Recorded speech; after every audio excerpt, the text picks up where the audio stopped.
Interviewing. So first we need to talk about ambivalence, which is the simultaneous and contradictory feelings about change. It's not apathy, but it's more wanting to change, but not wanting to change at the same time.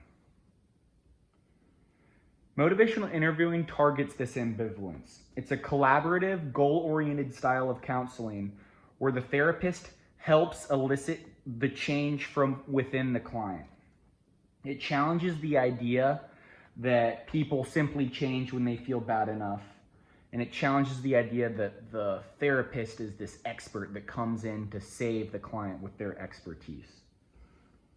The 4 key skills of MI are ORs: open-ended questions, affirmations, which is pointing out the strengths of the client, reflective listening, which is like reflecting back certain points that they make, and then summarizing to give a good summary of the goal. The MI is based off of self-determination theory, which states that it is way more satisfying and reinforcing for people to change when they want to on an intrinsic level.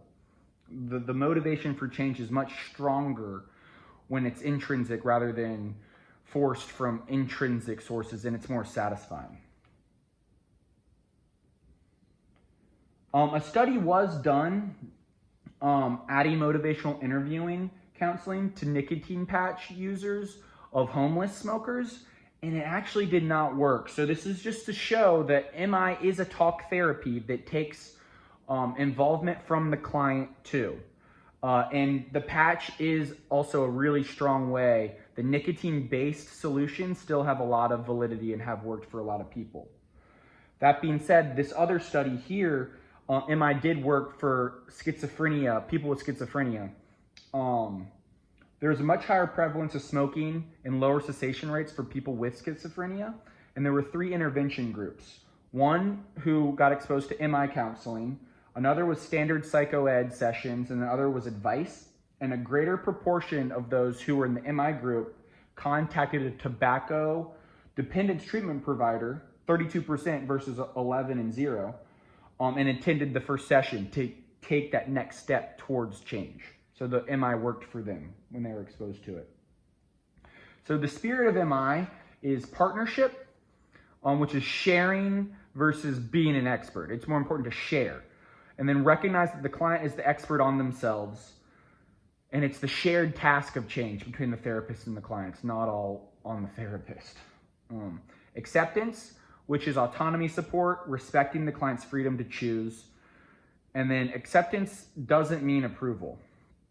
Evocation, which is what the client has to say is the most important thing. Eliciting info rather than lecturing. And then an important skill of MI is to draw out what is healthy within the client. Compassion, lastly, is to focus on the client welfare. At the end of the day, that's the most important thing. I went to the Arch Symposium and heard a speaker on MI, and some takeaways I heard from that is that the effectiveness is unrelated to education or degree of the client. So it works for a wide range of people. It's effective even after just 2 sessions. And research has shown, interestingly, that it has been more effective for ethnic minorities, which is something I'd like to look more into. So let's say I were doing this. One way I would start out is to ask, assess the client's readiness for change by asking 2 questions on a scale of 1 to 10. First, I'd say, what is your desire to quit tobacco? Then I'd ask, from a scale of 1 to 10, how confident are you in your ability to stop using tobacco? If someone answers around a 3 to this question, or like a 5, I'd say, how come you're not a 10?